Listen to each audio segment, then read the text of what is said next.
everyone, and welcome to the Psyched to Practice podcast, your one stop for practical and useful clinical information, masterful insight from experts in the field, and a guide to daily living. I'm your host, Paul Wagner, and joining me as always is Christner.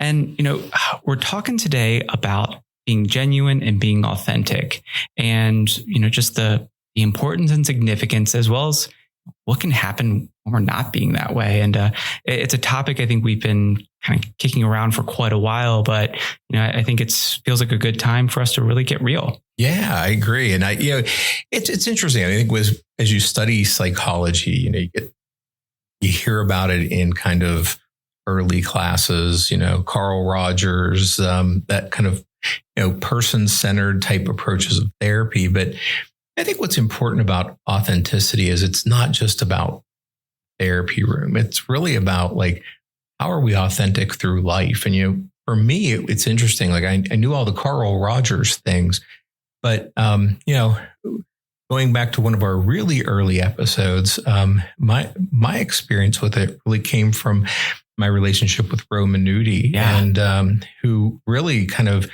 introduced it to me in a really different way. So it wasn't about this theory of authenticity, but really how do we show our real selves in a way that it connects to other people? And so for me, that's been kind of probably the last 20 some years, that's really been kind of a switch for me. And really not just doing it in therapy, but how we can be authentic throughout all aspects of life.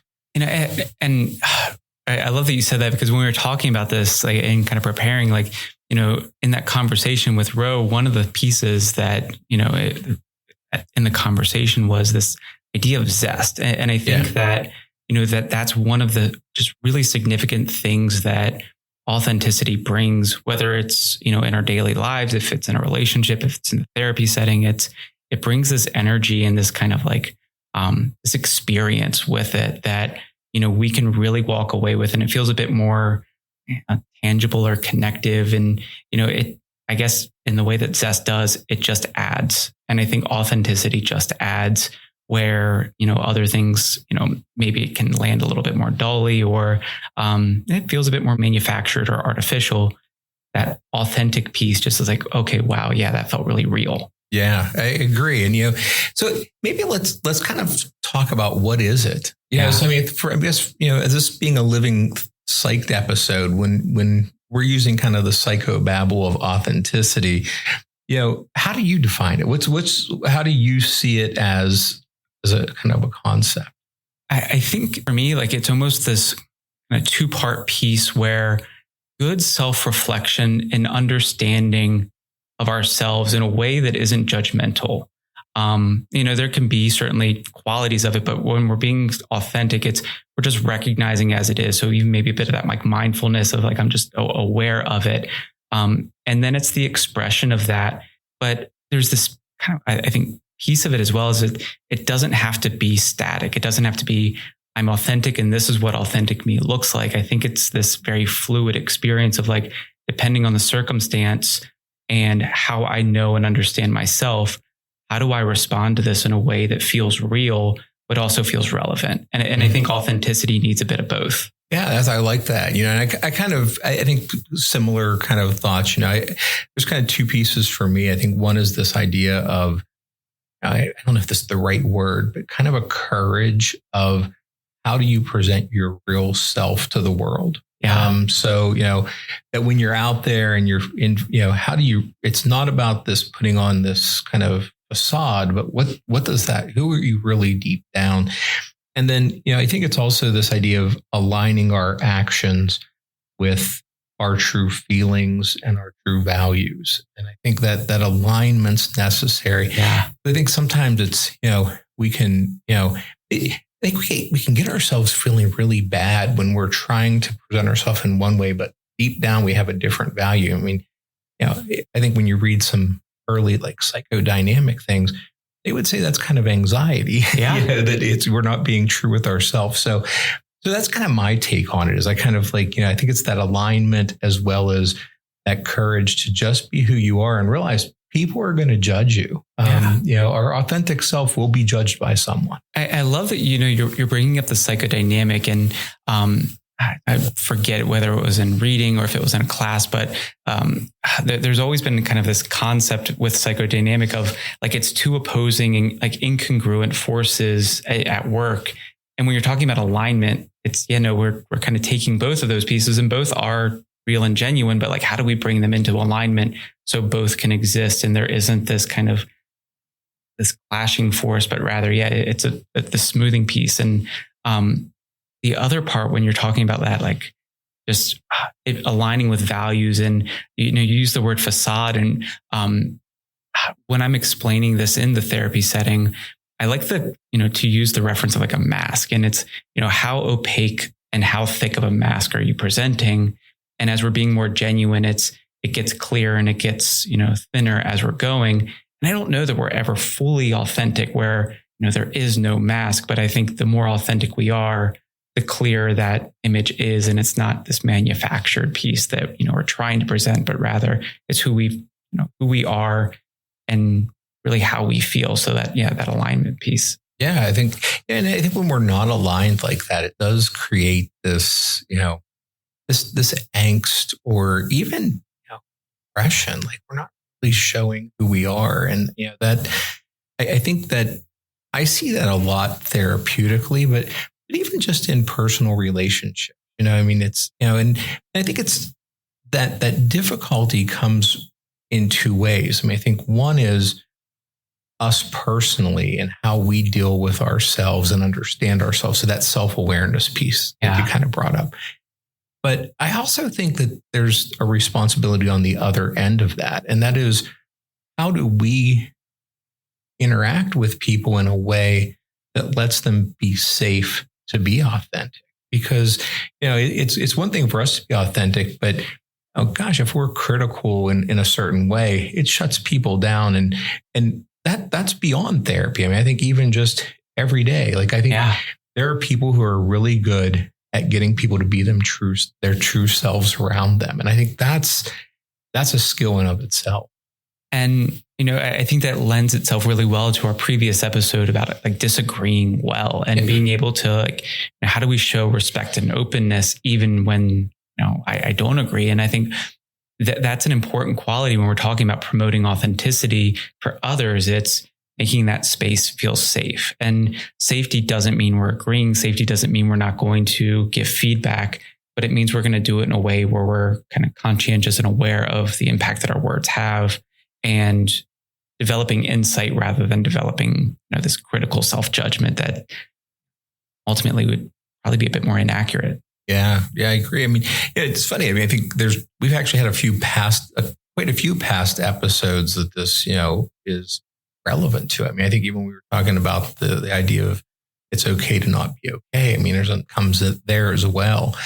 So yeah, I think it's an interesting concept because it crosses so many aspects of life. Yeah. So I guess how do we, maybe let's look at both sides of the coin, how we help people or create a space for people that they can be authentic around us. But maybe let's start with, how do we approach being authentic ourselves? What do you see as some of the things to help that?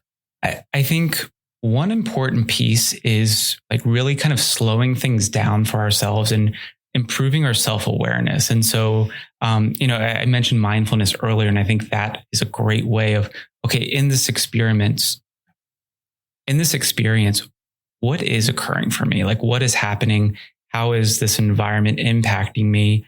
And how do I notice it without judgment and being able to then reflect it back? And if I don't know, that's absolutely okay. But let me be curious and try to understand. And, if I don't know, can I eliminate some of the things? So it's like, even if I'm looking at, does this make me feel more comfortable? Does this make me feel uncomfortable? And we can start to like narrow it down before we start to really try to identify. So we're trying to remove before we try to, kind of add or like, nail it down. And I think in that way, we are then kind of getting a more true reflection of like, okay, in this experience, what is this like for me? What is it that I want to respond to? If there's certain things that someone's saying, or if there's certain things that are happening, am I okay with this? Is this something I want to challenge? Is this something I want more of? And so it really kind of takes that critical eye to, we're directing it towards ourselves, and not critical in the sense of judgmental, but critical in the sense of observant and being very aware. Yeah, I think that's a great point. And I think, along with that, I think as we are aware, we also have to kind of build a confidence that we can kind of overcome fear of being judged. Yeah, that's the other piece. I mean, one, understanding and being aware of who we are, but also realizing that not everyone's going to agree with our opinions or like who we are. And, how do we get there? And I think, personally for me, I think that's evolved with age. I think, as you get older, you're kind of older, it's kind of a different view. But I remember like early on, not really being authentic, like trying to impress people or trying to, prove that I knew something, or whether it was professionally or personally, like there was always this like trying to make sure that people accepted me. Now I think that as I get older, I think that's changed a bit. Not that I don't want people to accept, but I'm okay with people not. Like I'm okay with the fact that, hey, people are going to have their opinions, and I don't even take offense to that. I mean, I think it's great that people don't agree with me sometimes. I think that's an okay piece.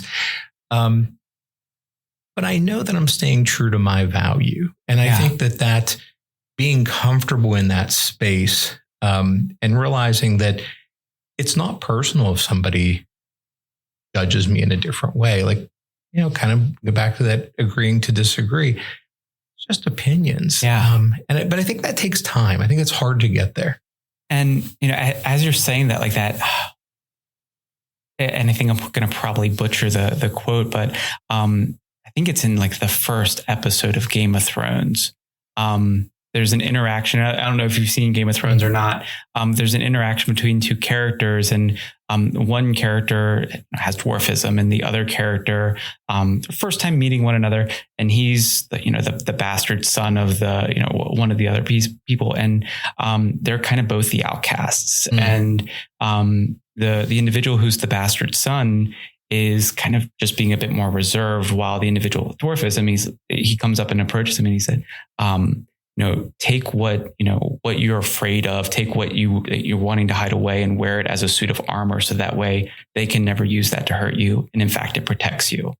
And I think in some ways that's that's an authentic piece of, I'm not trying to hide this part of myself. I'm not trying to be ashamed of it. In fact, I'm putting it out there for the world, because if I do try to hide it and someone knows, that's me feeling critical. That's me wanting to shrink down. But if I can say, no, this is who I am. And like, this is a part of me. We can then be proud. And I think almost, I don't think we're always proud when we're authentic, but I think it leads to us feeling more pride within ourselves, because it's at least a genuine reflection. Yeah. Yeah. I mean, I think it's anytime we really pay attention to what we value, I think that's important. And again, it's being true to that. You're right. It's not always going to be like, oh, I feel great because but it's something that is much more genuine. And I think it's hard to get there though. I mean, I think, as we're talking about this, I think people, I'm sure there's somebody out there going like, yeah, it's easy to say, like, don't be judged, but, or don't worry about being judged. I don't think it's even that. I think it's just, if you are judged, it is what it is. Yeah. And I think that's how we have to look at it, is that but what's important is really reflecting on that. What is your value? Like, what do you see that's important to you? I think I say this in therapy probably several times a week, and probably even outside of that, is that, at the end of the day, you're the only one that puts your head on the pillow. So it's, everybody's going to have some opinion about what we do or what we value or what we say. But at the end of the night, you're the only one that puts your head down and goes, okay, can I sleep with who I was today? And that's a key. And that, for me, I always go, okay, if people disagree, that's okay. But I'm following what I believe. And I think, again, that's the authenticity. that you become comfortable with yourself. And I think it can then lead to us asking the question more so of how do I feel about the judgment itself versus how do I feel about the act of being judged?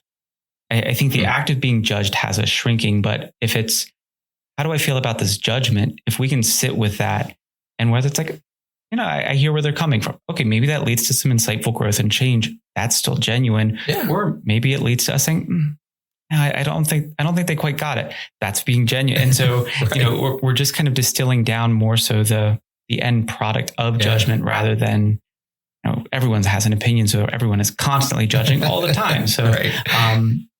It's hard. Like if we can separate those two, I think it ends up making even judgments feeling like they have a purpose. Yeah. Yeah. I agree. And it's, there's a vulnerability that comes with do that. Yeah. And I think that's the hard part. Not comfortable being vulnerable like that. But I like what you said though, about this idea that it is something that we can either say, hey, I might learn from their judgment, or, okay, it's just their opinion and that's it. And you're right. I think that's the better way to look at it than just this kind of hard, somebody's being critical. And, as we're talking, and there's a quote that I absolutely love. And in fact, it used to be my phone screen there for a while, for May being Mental Health Month. And I know we're, into June now, but it's actually the quote, like we all had quotes, and that was the quote hanging up on my door. And it's by Marianne Williamson. And it's, our deepest fear is not that we are inadequate. Our deepest fear is that we are powerful beyond measure. We ask ourselves, who am I to be brilliant, gorgeous, talented, and fabulous? Actually, who are you not to be? Your playing small does not serve the world. We are all meant to shine as children do. And as we let our own light shine, we unconsciously give others permission to do the same. And I was actually first introduced to this quote in my person-centered class. And so it's always really resonated with this concept of authenticity and genuineness. And because I think there is this fear of shining, this fear of there being a light on us and attention being drawn to us. But I think it's also kind of what sets us free if we have that ability.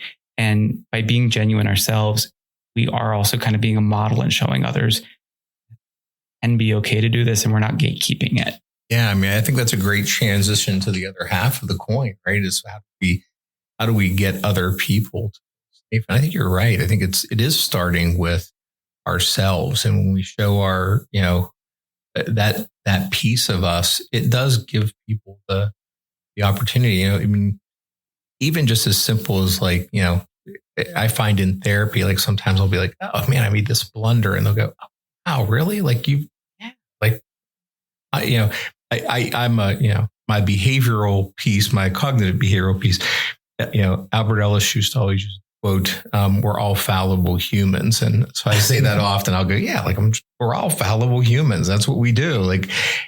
But it's interesting because when you do that, other people's reaction to be like, oh, it's okay to make a mistake. And then I think it breaks down a little bit of that wall. I think there's a lot more to it, but I think we have to show it for other people to then reciprocate it back. And I think we can do, almost kind of like in an active way and a passive way. And I think, passively, it is kind of creating that space where I'm not going to try to be judgmental. And if I'm giving a judgment, I want it to be done with tact, but also, accuracy as well. And it being functional for us.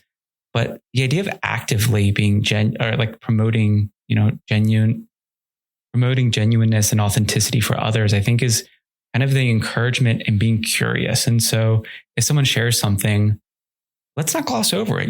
Hey, what did you mean by that? Or can you tell me more? You said that your body language did not, I feel like there's something else going on. Am I missing that? And so we're leaving room and space to certainly be wrong because that's the genuineness with that. But we're encouraging and kind of digging a little deeper. We're not just taking what's at face value and on the surface, because that's what genuineness is. It has roots. And so I don't want to just take, want to take what's at the surface. I want the whole thing. Yeah. Yeah. I think there's a lot of ways we could, when you were talking, I was thinking, I had an opportunity to connect with a friend of mine who's been a friend for many years. Don't get to see each other a whole lot. And, it was interesting because, we sat down to have a cup of coffee, and it's this, the typical friend interaction, how you doing? Blah, blah, blah. But it was interesting because he's kind of an intense guy, in a good way, an intense guy.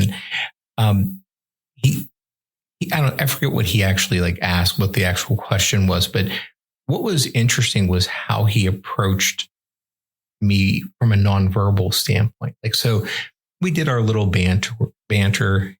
He turns his phone upside down. He sets it off to the side, kind of on the far end of the table. And there was just this kind of lean in, and it was almost like just all of these actions. And they were so noticeable because, I interact with people all the time. And, most of my friends, they're asking how I'm doing. They're texting somebody or they're distracted looking around. The intensity at which he approached our interaction, where he just sat down and he just, it was this look in the eye, this lean forward, and just, I missed you. We haven't interacted for a while. Gosh, what's going on in life? It was some question to that point. And I sat there going wow, that's such a powerful, and our conversation hit so many interesting depths, and we caught up, and it was wonderful. But it was amazing how that nonverbal reaction that he put forth, how it changed kind of my whole comfort level. And not that I don't think I could have been authentic with him either way, but for somebody who I haven't physically seen in over 10 years, it instantly changed. It instantly brought that relationship back to where it was at, which was just amazing, just an amazing thing to kind of go through. So our nonverbals are important in that. And, I think, as you're describing that, I can't even help but think about the podcast itself. And, I guess a peek behind the curtain for our listeners, it's not uncommon that, after a recording, we'll kind of just, Ray and I'll go back and forth and say oh, hey, what do you think about that? Or and I think the ones that we both, unanimously agree on, wow, that one really, there's this genuineness when we're talking and right, kind of sharing back and forth. And there's other episodes where it's I might do a lot of preparation, and as you're sharing, I might be checking my notes or doing something. And it's it's meant to be professional and performative in a way, but it loses a bit of that. And, I'd be curious, even, you as our audience, being able to hear a depth in the reactions to one another.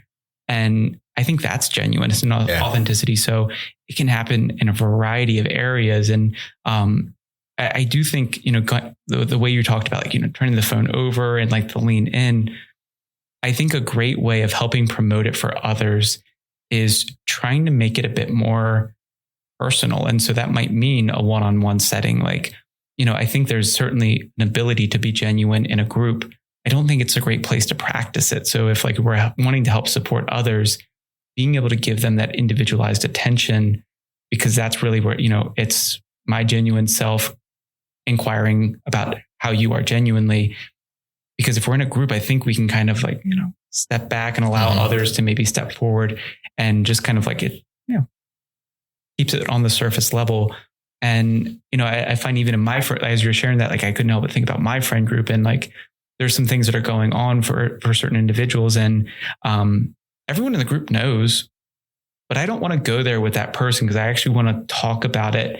And I don't want it to just be this surface level conversation. So there's almost a reverence I want to hold for those experiences. So that way I'm able to give my undivided attention and not have to worry about kind of managing all the interactions. So that way I'm able to give, my full self to that conversation, and, whether it's wanting to be supportive or wanting to just be, connective in a way. And I think it's certainly, when those times are able to happen, it's felt. Yeah. Yeah. And I think that the important point on that is like, it sounds like you're talking about maybe some serious things for that individual. Mm-hmm. And I think that it also happens with just basic things. Yeah. I mean, it's, again, like using the example, the guy I was talking to, I spent part of the time talking about basketball, which doesn't sound like, okay, that's not a real serious conversation, but we were in such a deep conversation, the connection that kind of happened from it. And, I'm kind of thinking like, how do you be authentic about a basketball fan? Well, like we could honestly, like we have very differing opinions on teams and all of those things. But we could do it in a way that we were comfortable in calling each other out a little bit. And I think that there's this sounds like a real serious topic, but I think authenticity is also fun. You used the word zest earlier. Yeah. I don't want to get away from that I think when people get to know who we are, that's what it creates. I mentioned, Ro Minuti at the beginning of this, it's what our relationship has always been. We're very authentic and connected with each other. And when we are together, it's excitement. When we're talking about things that seem a little heavy. Yeah. It's a different energy. But we both have created a space for each other that is, and I wish I could say there was some purposeful action. I don't think either of us had to think about it. It's just naturally how it happened. Yeah. I think we don't want to get away from the fact that even when we have this authenticity, it's fun on soft topics and also on hard topics. And it's connective in that way. It makes it safe. Yeah. That the hard stuff can be something you laugh about. It can be something you joke about. It can just be something like that. Just there's a safety in silence in that sense. Yeah. So I was kind of acknowledging it more as a challenging point. But because we have a genuine relationship that's built on such a history of just ridiculous stuff that, in our friendship, that it just felt real to go there for the heavy stuff because we're real in so many other settings. And it's something that can be pervasive in so many ways, relationships, dynamics in relationships. Absolutely. Yeah. And it is difficult to get there. I mean, I think it's hard for us to feel comfortable being ourselves around people. And I think, maybe if there's some takeaways for people listening, it's just think about ways you can take steps to do that. And, and kind of those little points of, being a little self-aware and kind of, how do you really want to present yourself? What's that? What is that? And not feeling like you have to impress people. It's okay to just kind of be who you are. And when you're saying that, I was trying to think of how I want to frame this. And I think you just kind of sparked it for me where I'd say probably over the past month or so, when I'm working with clients, I've been on this kick of making comparisons between impulsivity and being intentional and promoting the value of being intentional and, trying to kind of say, how do I want, through forethought to react and respond in a way that aligns with my, desired outcome. But that feels like it can have a manufactured quality.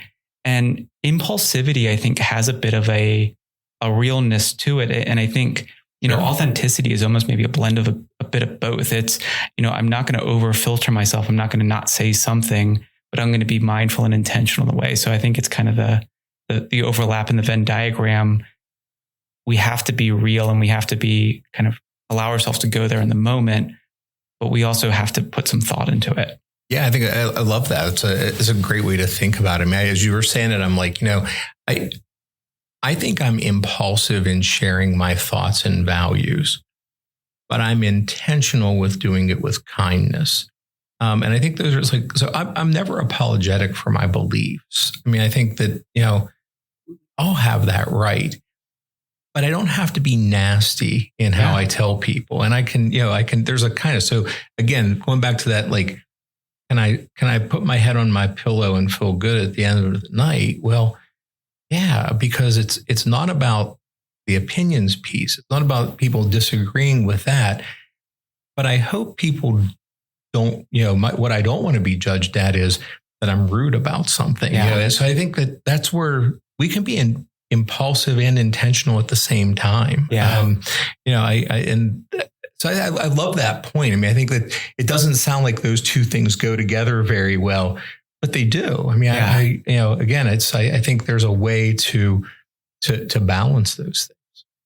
And I would encourage our audience to kind of like look at the relationships in your life that you feel the most connected with.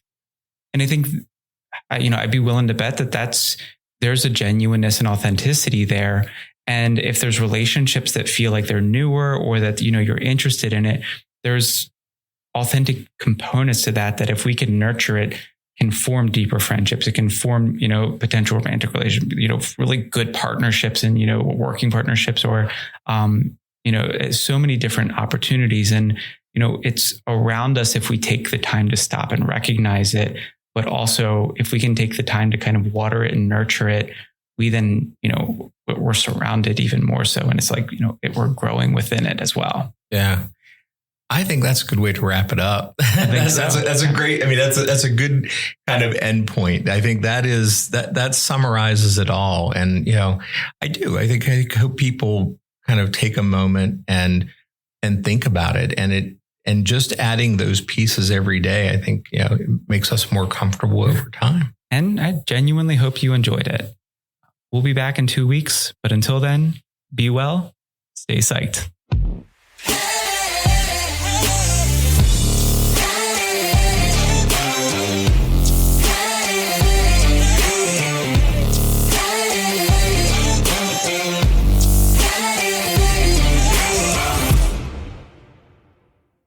The information contained in this podcast and on the Psyched to Practice website is intended for informational and educational purposes only. Nothing in this podcast or on the website is intended to be a substitute for professional, psychological, psychiatric, educational, or medical advice, diagnosis, or treatment. Please note that no professional-patient relationship is formed here, and similarly, no supervisory or consultative relationship is formed between the host, guests, and listeners of this podcast. If you need the qualified advice of a mental health professional or practitioner, please contact services in your area. Similarly, if you need supervision on clinical matters, please locate a supervisor with experience to fit your professional needs.